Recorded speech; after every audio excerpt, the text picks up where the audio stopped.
इस कार्यक्रम के प्रायोजक है कृषि एवं किसान कल्याण मंत्रालय, भारत सरकार। आकाशवाणी का एफएम गोल्ड चैनल आप सभी सुन रहे हैं 100.1 मेगाहर्ट्ज पर।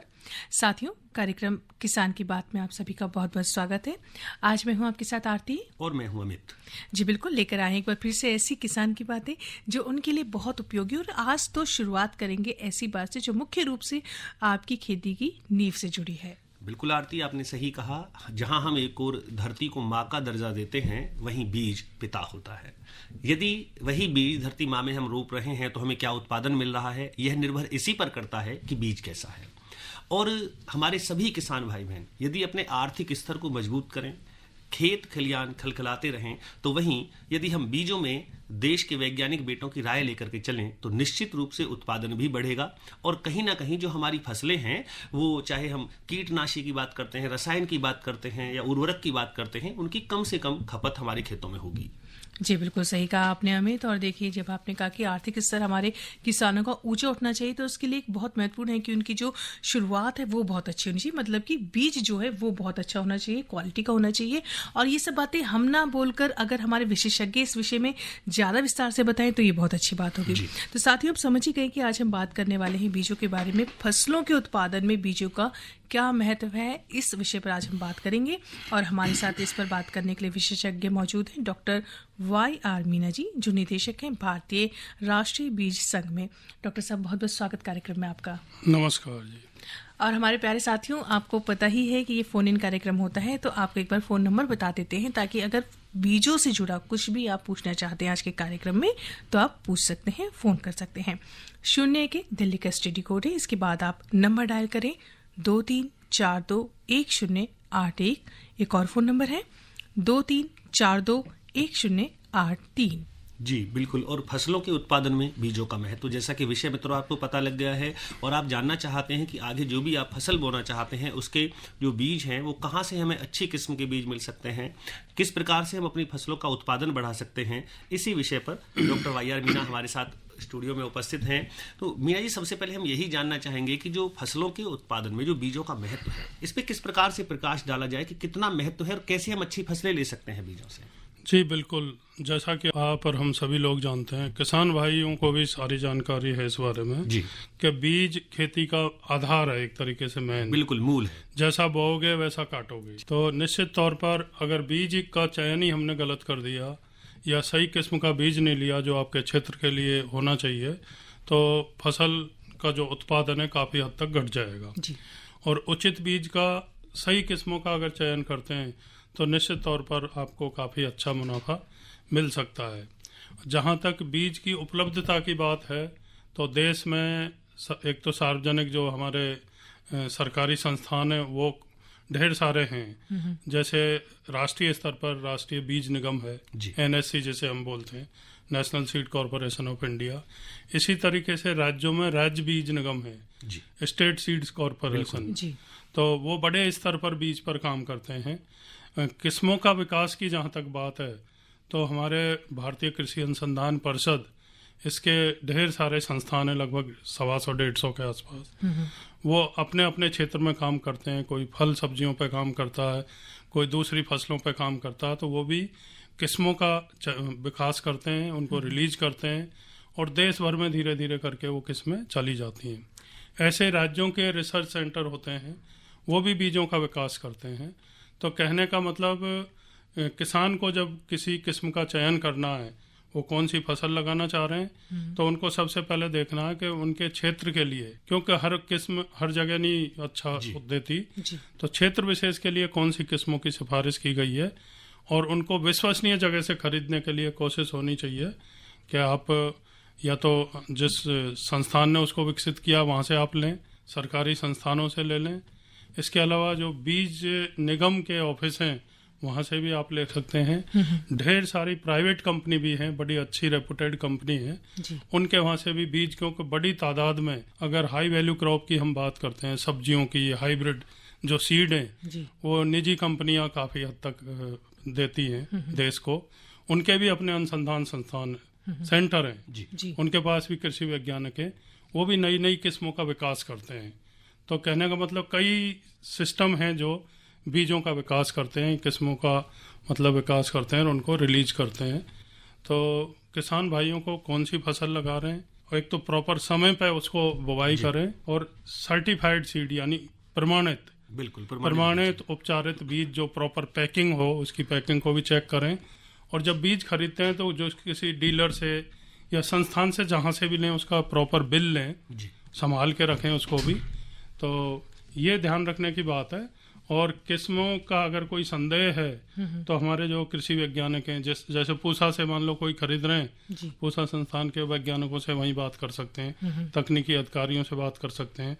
राज्य सरकार के जो कृषि विकास के अधिकारी हैं, agriculture officer, agriculture development officer, उनसे चर्चा करके किस्मों को लगा सकते हैं। मेरा कहने का मतलब बीज पर पूरा फोकस रखें, और जब सीजन चालू होता है उससे महीने 20 दिन पहले ही अपनी तैयारी कर लें, कौन सी किस्में लगानी है। कोई संदेह है तो चर्चा विशेषज्ञों से करके और बीज अपने लेके प्रमाणित बीज को सही तरीके से सही समय पर अगर लगाते हैं, जर्मिनेशन भी अच्छा होगा और स्वस्थ बीज होगा तो निश्चित तौर पर जो शुरुआत में फुटान निकलता है वो बड़ा हेल्दी होगा, अच्छी तरह से वो ग्रोथ करेगा और आपको मतलब 100% उससे रिटर्न मिलेगा। जी डॉक्टर साहब, बिल्कुल, यानी कि आपने सीधा सीधा यही कह दिया कि जितना अच्छा बीज हम आरंभ में लेंगे उतनी अच्छा हमारा उत्पादन होगा। और आपने बताया भी कि देश के वैज्ञानिक बेटे कैसे विकास कर रहे हैं, नई नई किस्में ईजाद कर रहे हैं। जैसे जलवायु परिवर्तन हो रहा है, कहीं मौसम की मार है, कि हमारी जो किस्में हैं वो कैसे मजबूत बने कि वो इन सबको सहन करके अच्छा उत्पादन किसान को दें। जी बिल्कुल। कार्यक्रम किसान की बात सार्थक होती नजर आती है आरती, जब ये बातें किसान तक पहुंचती हैं, मन में एक ठंडक होती है कि हाँ चलो कम से कम हम जो बो रहे हैं उससे उत्पादन अच्छा होगा। और ये भी कितनी अच्छी बात डॉक्टर साहब ने की कि ऐसे ही भरोसा करके या किसी दूसरे के कहीं रिश्तेदारी में गए, कहीं बाहर चले गए और देख के कि भाई इसका तो बहुत बड़ा अच्छा उत्पादन, यही बीज हम बोले। तो जो कहा ना कि क्षेत्र के लिए अलग अलग है, तो उसी क्षेत्र के हिसाब से बीज चाहिए। तो डॉक्टर साहब आपने नाम लिया अभी राष्ट्रीय बीज संघ, तो राष्ट्रीय बीज संघ की क्या भूमिका है? जो फसलों के बीजों का हम उत्पादन कर रहे हैं या बीजों का जो महत्व है, इसमें राष्ट्रीय बीज संघ किस प्रकार से महत्वपूर्ण है? राष्ट्रीय बीज संघ या national seed association of India एक बीज कंपनियों का लगभग 450 से 500 के आसपास बीज कंपनियां इसकी मेंबर हैं। वो सबका मिलके एक समूह है, इंडस्ट्री एसोसिएशन है। और ये इंडस्ट्री एसोसिएशन का बीज सेक्टर में कंपनियों को भी अगर कोई दिक्कत आ रही है या भारत सरकार कोई नई पॉलिसी ला रही है बीज से संबंधित, कोई भी नई किस्में रिलीज कर रही है, तो हर उसमें इसकी सहभागिता होती है। केंद्र सरकार का जो केंद्रीय कृषि एवं किसान कल्याण मंत्रालय उसका बीज संभाग है, वो कोई भी सीड से संबंधित जब भी मीटिंग आयोजित करता है, किसी बात पर कोई चिंतन किया जाता है, कोई पॉलिसी तैयार की जाती है या सीड के जो एक्ट हैं, अलग अलग लॉ हैं, उनको फॉर्मुलेट करते हैं, तो बीज का ये भारतीय बीज संघ जो है इनका इन्वॉल्वमेंट रहता है, इनको बुलाया जाता है, बाकायदा सुझाव लिए जाते हैं। या इसी तरीके से कभी कोई मान लो पार्लियामेंट क्वेश्चन या उस तरीके का कोई चीज है तो निश्चित तौर पर इनपुट लिया जाता है, क्योंकि बीज संघ जो है समूह है बीज कंपनियों का, और ये बीज कंपनियां देश भर में फैली हुई हैं, रिमोटेस्ट एरिया में, और सभी तरह के बीज तैयार करने में इनकी भूमिका होती है। लेकिन आमतौर पर जो प्राइवेट कंपनी है वो हाई वैल्यू क्रॉप का खासकर बीज, हाइब्रिड सीड है या कॉटन है, मेज है, इनके बीज ज्यादातर वो तैयार करते हैं, सब्जियों के, क्योंकि सब्जियों के बीज काफी महंगे आते हैं। और आमतौर पर हम परंपरागत फसलों का जो बीज है कई बार 2 साल 3 साल उसको यूज कर लेते हैं किसान, अपना सेव किया हुआ बीज भी। लेकिन जो हाइब्रिड सीड है उनको आप दोबारा यूज नहीं कर पाते, वो हर बार रिप्लेस करना पड़ता है, नया बीज लगाना पड़ता है। तो इसलिए उनकी भूमिका भी बड़ी होती है, क्योंकि इतना बड़ा देश है और सरकारी कंपनियां ही पूरी जगह सब जगह ये चीज उपलब्ध नहीं करा सकती। तो बहुत बड़े स्तर पर जो हाइब्रिड सीड हैं खासकर सब्जियों के लिए, वो प्राइवेट जो चाहे भारतीय बीज संघ की कंपनियां हों या दूसरी कोई कंपनी हो पैदा करती हैं, किसानों तक सही समय पर पहुंचाती हैं। हर पैकेट्स पर उसकी डेट, कब प्रोड्यूस किया, कहाँ पैकिंग किया, कहाँ बीज तैयार किया, वो सारा स्पेसिफिकेशन होता है। तो किसान भाइयों को जब भी बीज लें, एक तो बिल ले लें उसका और पैकेट को भी संभाल के रखें। कभी कभार मान लो पैमाने पर खरा नहीं उतरता कोई सपोज, तो उसको संभाल के रखेंगे तो कंपनी को हर्जाना भी देना पड़ता है उसका। अच्छा, उसके लिए नियम बने हुए हैं। तो सबकी जिम्मेदारियां हैं, ये नहीं कि कोई अपना धंधा करने के लिए गलत तरीके से गलत बीज दे दें। राज्य सरकारें कोई भी किस्में आती हैं बिकने राज्य में, परमिशन लेटर भी इशू करती हैं और वो भी नज़र रखती हैं। अगर कहीं जर्मिनेशन फेल हुआ या कोई दिक्कत आई तो वो भी जांच करते हैं भाई कहाँ कमी रही। बिल्कुल। तो डॉक्यूमेंट संभाल के रखने से किसान को उसका हर जाना भी। डॉक्टर साहब, एक बात जहन में आ रही है कि हमारे जो किसान मित्र हैं अगर बीज लेने जा रहे हैं तो ऐसी क्या क्या चीज़ें उनको देखनी चाहिए जो प्रामाणिकता का आधार बनती हैं कि ये बीज बहुत अच्छा है? सबसे बड़ी बात तो ये है, जैसे मैं कह रहा था, उनको कौन सी फसलें लगानी पहले तो ये तैयारी कर लें, डिस्कस कर लें, और उस कंपनी के ही वहाँ पूछने के बजाय वो क्रॉस चेक भी कर लें। कृषि अधिकारी भी होते हैं गांव में, AAO जो सहायक कृषि अधिकारी, कृषि के सुपरवाइजर, और कई जगह रिसर्च स्टेशन है, जैसे दिल्ली में पूसा संस्थान है। ऐसे विशेषज्ञों से चर्चा करके और मानसिक रूप से वो तैयार हो जाएं कि हमने फला किस्म लगानी है, तो फिर उस जो फसल लगाएंगे उसकी कौन कौन सी किस्में बेहतर हैं उनके क्षेत्र के लिए, उनका चयन करके फिर वो किसी भी जो डीलर हैं ऑथराइज वहाँ से बीज ले सकते हैं, सरकारी संस्थान से ले सकते हैं, राज्य सरकारों के जैसे मैंने बीज निगम बताए। हम दिल्ली में जैसे भारतीय बीज निगम का मुख्यालय है, इनके भी राज्यों में सेंटर हैं नेशनल सीड कॉरपोरेशन के। तो प्रमाणित बीज लें, प्रॉपर पैकिंग का लें, और उस बीज को कब बोना है, क्या ख्याल रखना है, वो सारा ध्यान रखें। तो निर्देशानुसार उसकी बुवाई करेंगे तो निश्चित तौर पर। जी बिल्कुल। डॉक्टर साहब, चर्चा जारी रहेगी बीजों के महत्व में। कभी श्रोता जुड़ रहे हैं, इनसे बात करते हैं। हेलो। नमस्कार अमित जी। जी स्वागत है कार्यक्रम किसान की बात में। अपना नाम बताएं सर और प्रश्न पूछें। धर्मवीर गांधीनगर दिल्ली से बोल रहा हूँ। अभी डॉक्टर साहब ने एक बात बोली, अगर गलत बीज जो बेच रहे हैं, सरकार की तरफ से नियम है, उसको जुर्माना भी हो सकता है। जैसे हमारे लोकल में हम गेंदे के बीज लेने गए थे, उन्होंने हमें गेंदे के बीज दे दिए। हमें जानकारी है आपके द्वारा, पूसा से डॉक्टर आते हैं, बताते हैं पूसा नारंगी, पूसा बसंती, पूसा और भी कई नाम बताते हैं। तो मैंने कहा ये अलग अलग सीजन के बीज होते हैं। कहता नहीं एक ही में ही लग जाएंगे, इसी में ये सब लग सकते हैं, जब मर्जी लगा लो। तो उस पर कुछ नियम है, कानून है, या आपका कोई ऐसा नंबर है जहाँ हम उसके बारे में आपको सूचना दें और इसके बारे में कुछ हल मिलेगी? नहीं, ये तो सरासर गलत जिसने भी बोला, क्योंकि जितने भी गेंदे पे मैंने काम भी किया, पूसा संस्थान में मैं PhD कर रहा था उस टाइम। पूसा नारंगी गेंदा, पूसा बसंती गेंदा, अलग अलग किस्म है, उनका फूलों का रंग भी अलग होता है ना। नारंगी में ऑरेंज कलर का फ्लावर आता है, बसंती में पीलेपन वाला फूल आता है। तो दोनों किस्में अलग अलग हैं। जिसने भी कहा वो बहुत ही मतलब मक्कारी की है, झूठी बात बताई है। एक ही में कई किस्म का उस तरीके से नहीं लगता। हाँ, फलदार पौधों का कई जगह बगीचा लगाते हैं, जैसे आम का लगा रहे हैं, उसमें अगर कोई कारीगरी करना चाहे तो अलग अलग टहनी पे अलग अलग किस्म का फल लग सकता है ग्राफ्टिंग के द्वारा। लेकिन जो बीज से तैयार कर रहे हैं फसल, उसमें जो किस्म का होगा वही फूल लगते हैं। तो ऐसे जो भी हैं उनके खिलाफ आप शिकायत कर सकते हैं। आपके पास अगर उसका कोई प्रमाण है, रसीद है, तो भविष्य में कम से कम वो किसी और किसान के साथ इस तरीके की मतलब चीटिंग नहीं करेगा। जी। डॉक्टर साहब, एक और कॉलर जुड़े हमारे साथ, जान लेते हो क्या पूछना चाह रहे हैं। हेलो जी नमस्कार सर, स्वागत है कार्यक्रम में आपका। हम जम्मू एंड कश्मीर से बोल रहे हैं, राजेश कुमार जी। राजेश जी, पूछिए अपना प्रश्न। मेरा प्रश्न डॉक्टर साहब से ये है कि अभी हम 11-21 की दान की जो पनीरी है वो लगा रहे हैं, इसके अलावा जो खुशबू वाले चावल हैं उनकी वैरायटी के बारे में पूछना चाहते हैं, कौन सी वैरायटी है? 11-21 तो है ही है, और क्या क्या है इसके अलावा? आप जो किस्म है आपके क्षेत्र विशेष के लिए आप अपने लोकल जो कृषि अधिकारी हैं, और राज्य सरकार हमेशा सिफारिश करती है अपने अपने क्षेत्र के लिए कौन कौन सी किस्में बेहतर हैं, उन किस्मों का बीज उपलब्ध कराने के लिए भी सरकारें व्यवस्था करती हैं। कई बार राज्य में बीज की कमी होती है तो अन्य राज्यों से या राष्ट्रीय बीज निगम से कहीं से मंगा के वो व्यवस्था करते हैं।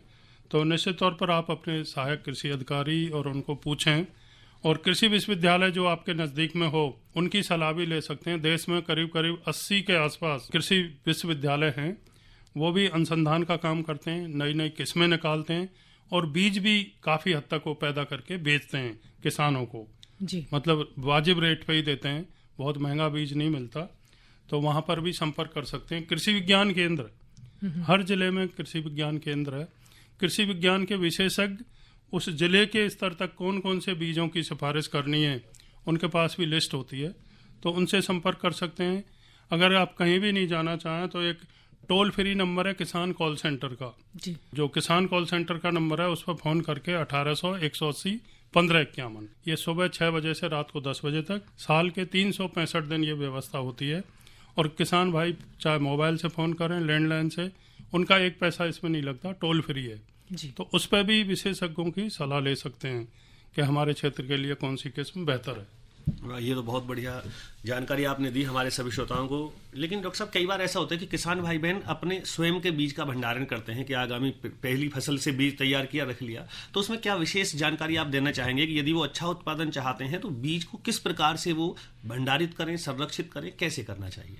आमतौर पर जो हम फसल लगाते हैं, खासकर सब्जियों में हाइब्रिड लगाते हैं, उसमें तो ये नहीं चलता जी। लेकिन जो फूड ग्रेन की फसलें हैं उनमें एक आध साल किसान भाई ऐसे यूज करते हैं। तो बीज का रख रखाव का तो यही है, एक तो जब उसको ड्राई करके अच्छे से साफ सुथरा करके, उसमें नमी नहीं होनी चाहिए, और अच्छे से पैक करके उसको फिर उपचारित भी, जो फंजीसाइड वगैरह हैं इनसे उपचारित करके रख सकते हैं। तो इसके लिए भी हमारे कृषि विज्ञान केंद्र ट्रेनिंग भी देते हैं जी। मतलब बीज का रख रखाव कैसे करना है, कैसे उसको पैक करना है, क्योंकि उससे भी उसके जर्मिनेशन परसेंटेज, उसकी क्वालिटी पे बड़ा फर्क असर पड़ता है। अगर प्रॉपर पैकेजिंग, प्रॉपर स्टोरेज नहीं किया तो निश्चित तौर पर वो काफी हद तक फेल हो जाता है बीज जी। तो ये सारी चीज की जो ट्रेनिंग की व्यवस्था है मुफ्त में कृषि विज्ञान केंद्र के विशेषज्ञ भी देते हैं, और राज्य सरकार के कई सारे संस्थान हैं जिनमें समय समय पर पोस्ट हार्वेस्ट मैनेजमेंट से लेके बुवाई, बीजों का चयन, सबकी ट्रेनिंग होती है। तो थोड़ी जागरूकता दिखा के किसान भाई प्रशिक्षण ले सकते हैं उसका। क्रॉप वाइज भी हर जगह सारी फसलें तो 12 महीने नहीं होती, जहां जिस क्षेत्र में जो फसलें प्रमुख हैं उनके बारे में ज्यादा से ज्यादा जानकारी के लिए केवीके को संपर्क कर सकते हैं। केवीके वाले खुद भी प्रशिक्षण देते हैं और आगे भी वो एक्सपोजर विजिट भी करवाते हैं, ट्रेनिंग भी दिलवाते हैं। आत्मा के ऑफिस भी हर एक ग्रामीण जिले में हैं, आत्मा वाले भी प्रशिक्षण दिलवाते हैं, विशेषज्ञों की टीम होती है। मेला प्रदर्शनियों में भी किसानों को घुमाने और दिखाने ले जाते हैं। जी बिल्कुल डॉक्टर साहब, ये आपने जो भी बात बताई कि जो जगह जगह कृषि प्रदर्शनियां होती हैं, मेले होते हैं, किसान का सीधे सीधे वैज्ञानिक से संवाद होता है, तो इससे अच्छी और क्या बात होगी। आवश्यकता है केवल किसानों की जागरूकता की। मित्रों, बातचीत जारी रखेंगे लेकिन एक छोटे से अंतराल के बाद। हर जोखिम से निकल कर फसल आए, सुरक्षित हो जाए,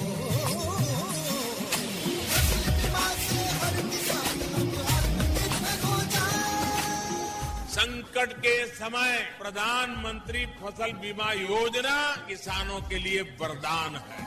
अब सूखा पड़े या बाढ़ आ जाए कोई डर नहीं, अब ओले पड़े या कीट पतंगे फसल खा जाए कोई फिक्र नहीं, क्योंकि हमने लिया है प्रधानमंत्री फसल बीमा। बुआई से फसल कटाई तक हर जोखिम का दावा, न्यूनतम प्रीमियम पर अधिकतम भुगतान का वादा। योजना से हर साल जुड़ रहे हैं 5 करोड़ से ज्यादा किसान। अब आपकी है बारी। नजदीकी कृषि कार्यालय, सहकारी समिति, बैंक शाखा, अधिकृत बीमा कंपनी या जन सेवा केंद्र में स्वेच्छा से करा सकते हैं पंजीकरण। फसल बीमा पोर्टल या फसल बीमा ऐप द्वारा भी कराया जा सकता है पंजीकरण। प्रधानमंत्री फसल बीमा योजना, आपकी फसलों का संपूर्ण सुरक्षा कवच। कृषि एवं किसान कल्याण मंत्रालय। प्रधानमंत्री किसान मान धन योजना। मिलेगा पेंशन का सहारा, कृषक ना होगा बेसहारा, जुड़ेगा खुशियों से नाता, कटेगा सुख से बुढ़ापा, सुरक्षित होगा अन्नदाता, सुरक्षित होगा अन्नदाता। प्रधानमंत्री किसान मान धन योजना से लघु सीमांत किसानों का भविष्य होगा सुरक्षित और 60 वर्ष की आयु से 3000 रूपए मासिक पेंशन होगी सुनिश्चित। 55 रूपए से 200 रूपए की मासिक किश्त देकर प्रवेश कर सकते हैं। 18 से 40 वर्ष तक के किसान इस अंशदायक योजना में सरकार देगी बराबर का योगदान। सभी किसान भाई बहन इस योजना के लाभ के लिए जन सेवा केंद्र में जाएं और अपना निःशुल्क नामांकन कराएं। प्रधानमंत्री किसान मान धन योजना, अन्नदाता के परिश्रम को संबल, पेंशन से सुरक्षित उनका कर। कृषि एवं किसान कल्याण मंत्रालय, भारत सरकार द्वारा जनहित में जारी।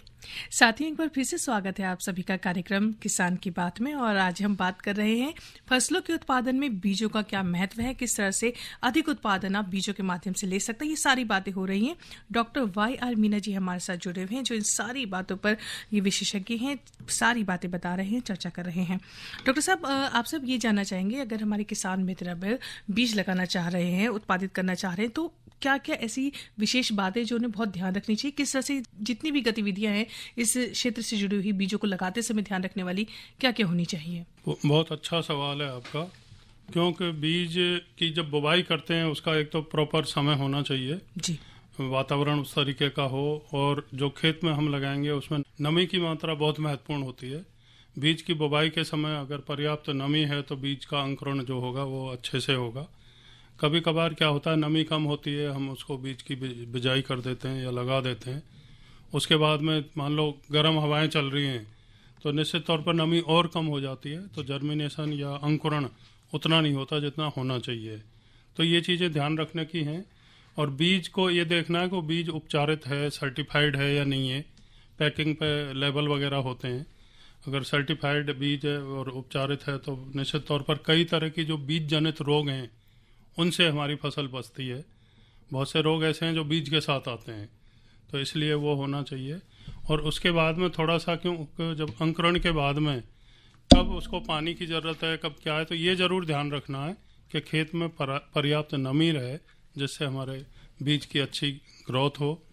उसके बाद में थोड़ा मान लो खरपतवार निकलते हैं, उनकी निराई गुड़ाई करके उनको हटाना करना। तो ये सब क्रिया जो कृषि की क्रियाएं हैं छोटी, इनको करने से निश्चित तौर पर आपकी फसल काफ़ी अच्छी हेल्दी होगी शुरू से जी। और हेल्दी होगी तो दूसरी जो बीमारियां हैं या जो नुकसान की संभावना है वो भी कम होती हैं। फसल की पैदावार अच्छी होगी और पैदावार अच्छी होगी, हेल्दी होगी तो निश्चित तौर पर उनको जो उत्पादन है जी। अच्छी गुणवत्ता का अधिक से अधिक उत्पादन मिलेगा। तो ये रख रखाव, ये देख रेख, ये बहुत जरूरी है जी। और डॉक्टर साहब हमारे साथ एक कॉलर जुड़े, उनसे बात कर लेते हैं, इस विषय पे और भी आगे चर्चा जारी रहेगी। हेलो जी, नमस्कार। नमस्ते जी, मैं डॉक्टर साहब से 2 प्रश्न पूछना चाहता हूँ। बिल्कुल पूछिए, नाम बताइए अपना पहले। हाँ, मेरा नाम मनोहर लाल है, मैं पटौदी से बोल रहा हूँ। जी जी, पूछिए प्रश्न अपना। डॉक्टर साहब नमस्ते। नमस्ते जी, नमस्ते। मेरा बाजरा बोना है जी, तो पूसा में बीज मिल जाएगा बाजरे का?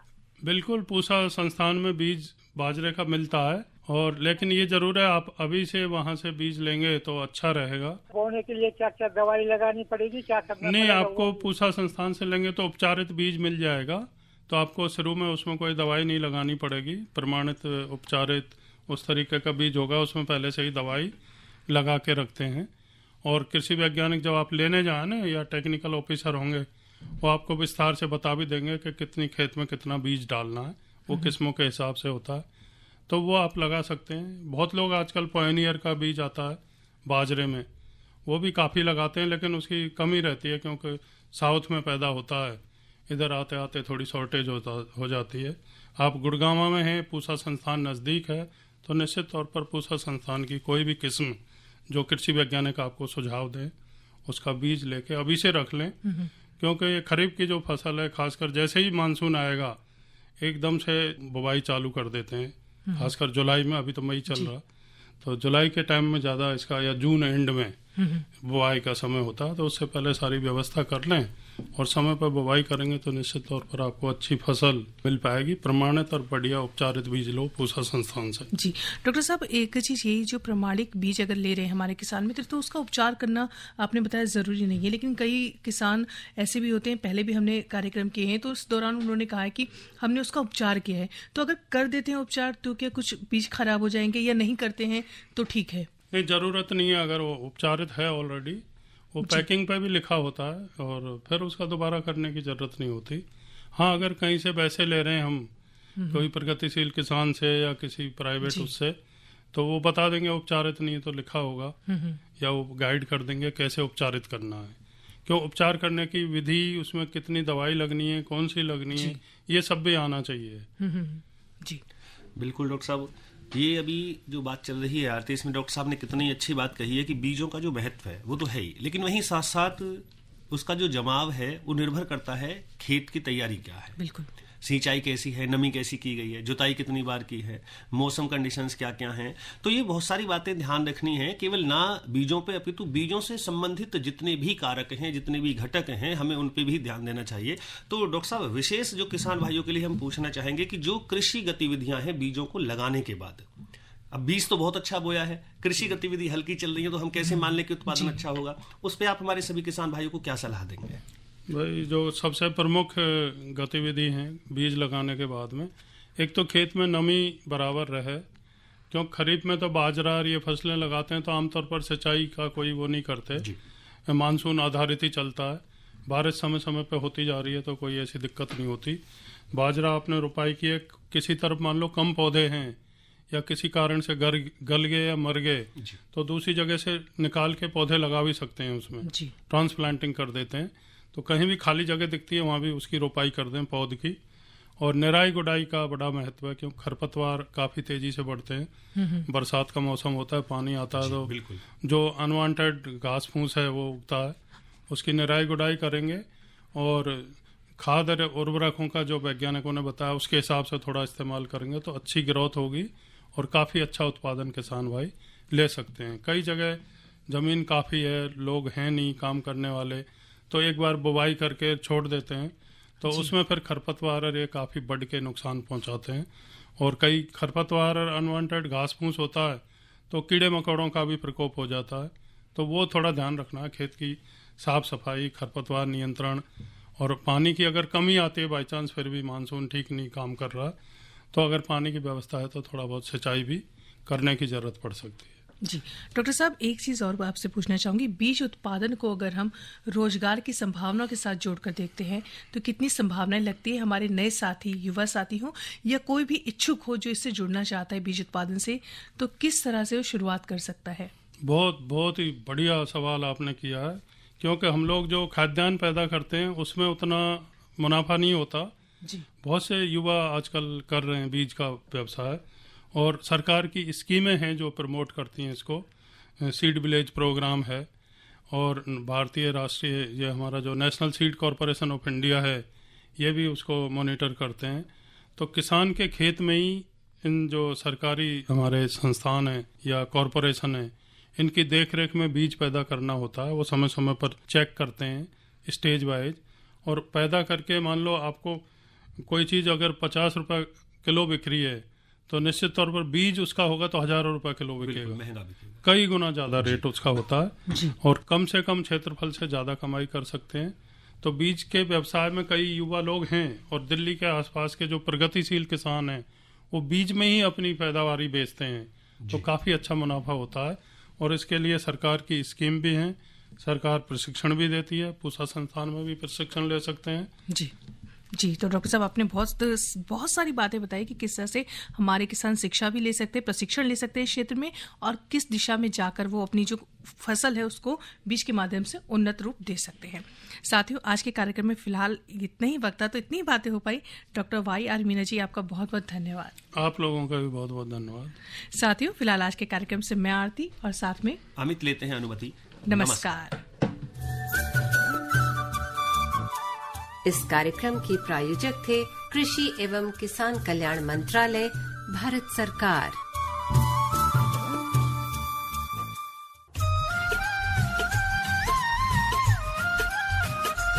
ऐसी नई नई तरकीबें अब हमको है चुननी, ऐसी नई नई तरकीबें अब हमको है चुननी, लक्ष्य हमारा